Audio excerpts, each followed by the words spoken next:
There are three financial challenges na dapat nating paghandaan. Una, what if we die too soon? Who will take care of our family? Paano kakain ng 3 beses ang ating pamilya? Paano makapagtapos ng pag-aaral ang ating mga anak? Ang solusyon, dapat meron tayong life insurance. Pangalawa, what if we get sick? Who will pay the bills? Solution, dapat meron tayong healthcare. At pangatlo, what if we live too long? Who will take care of us when we get old?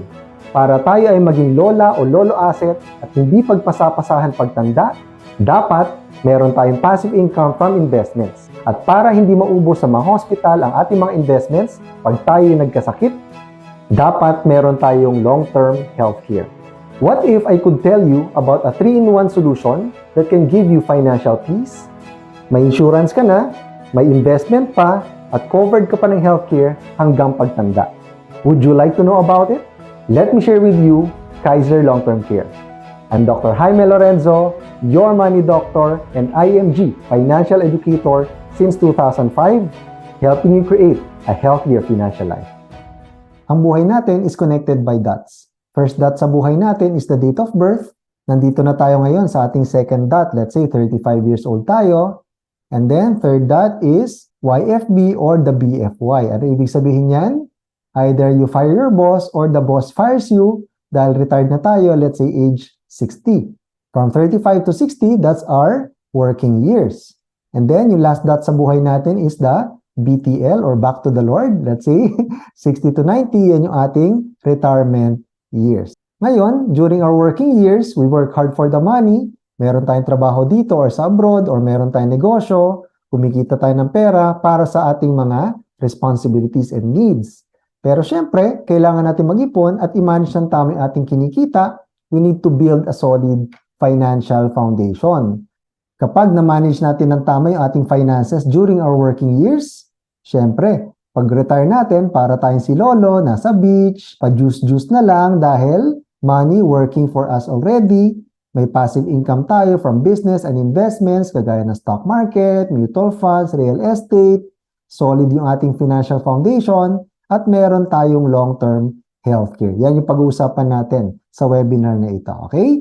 Pero during our working years, halimbawa, na-mismanage natin yung ating kaperahan, hindi tayo nakapag-ipon, umasa lang tayo sa SS or GSIS or kakapiranggot na ipon, baka mangyari sa atin to, dumating yung time na manghingi tayo sa ating anak or kamag-anak, kawawa naman tayo. I'm sure, lahat tayo ayaw natin mangyari yung ganyang scenario. Alright?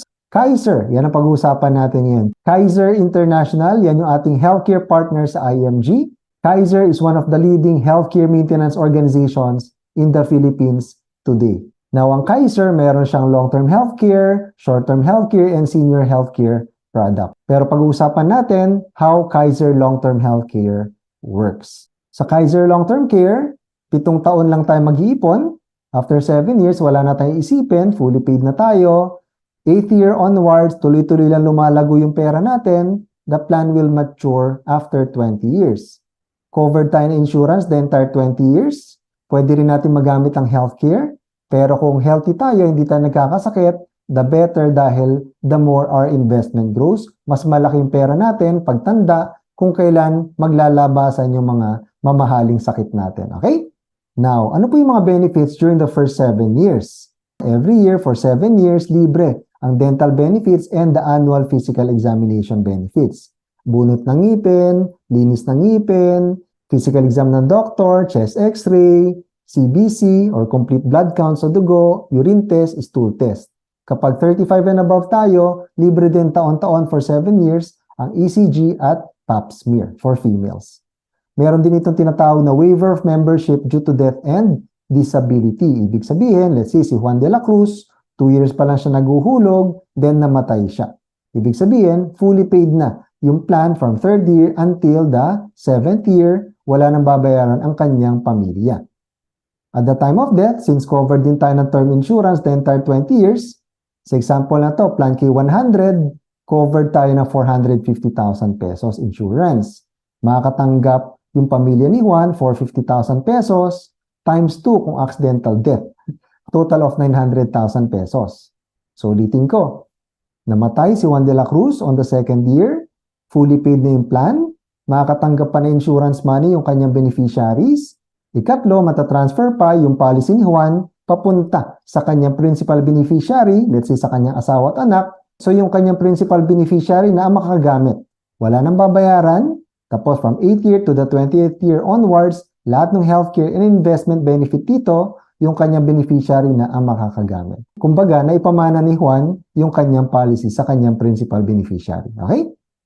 Now, just in case lang na kailangan natin ma-confine gamitin for hospitalization ang ating Kaiser policy, meron tayong annual benefit limit dito na 60,000 pesos every year.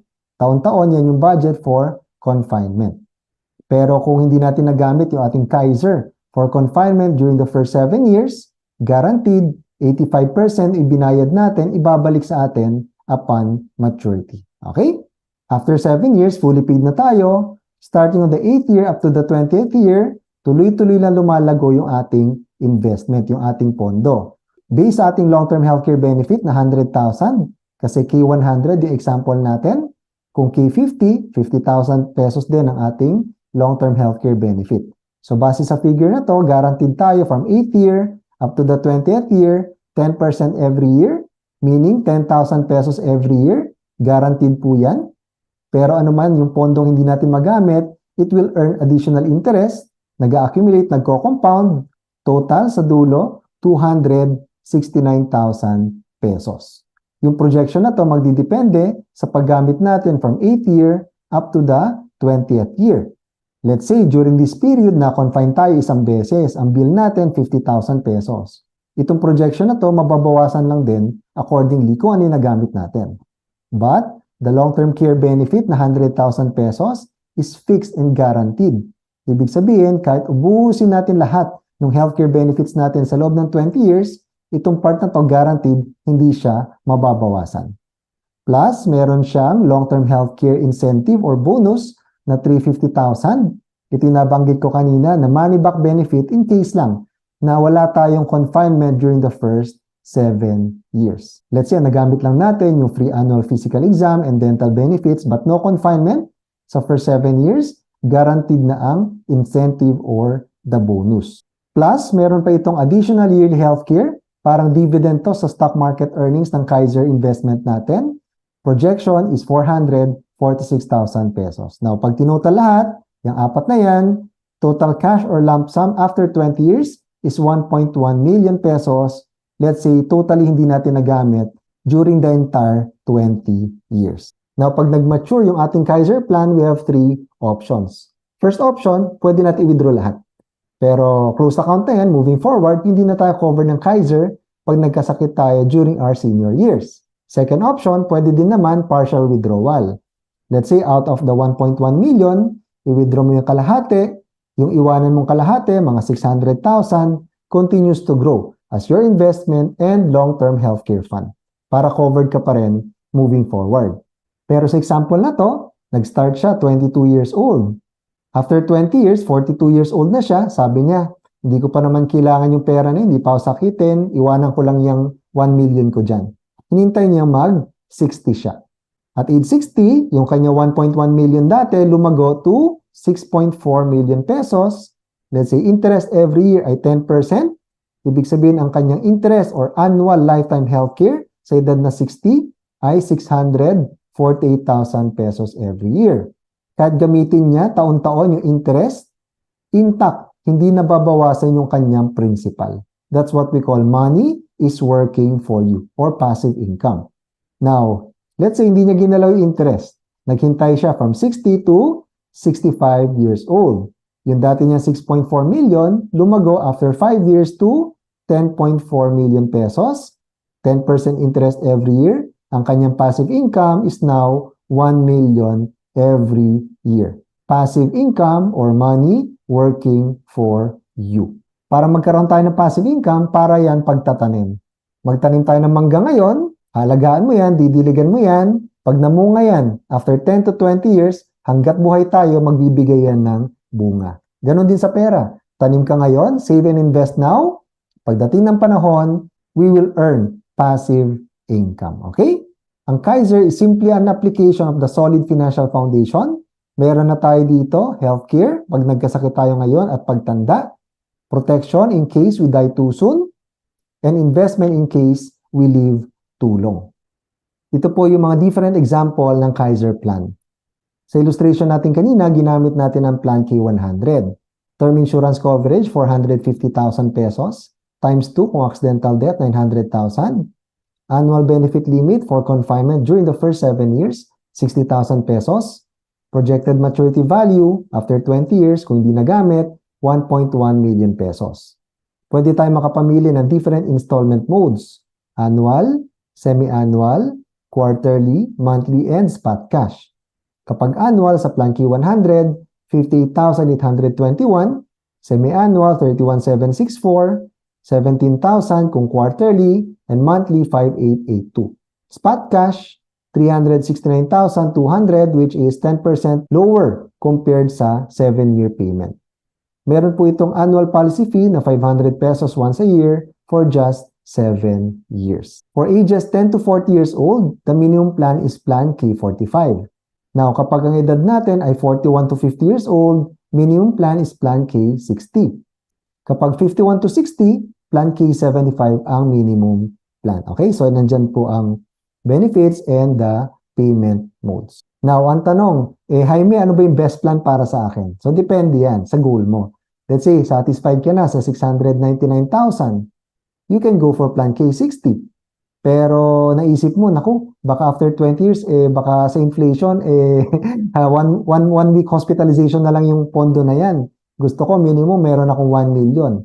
You can go for Plan K100. Okay? And of course, depende yan sa budget mo. But kung gusto natin, bigger coverage, bigger benefits in the future, go for the highest plan na kaya ng ating budget. Okay? Of course, reminder ulit, during our working years, we need to make more money so that we can save and invest more money, as much money as we can, and as fast as we can while we can. Para pagdating natin ng 60 or before 60, pagdating ng ating retirement, maganda yung ating buhay, marami tayong passive income or money working for us, passive income from business and investments, stocks and mutual funds.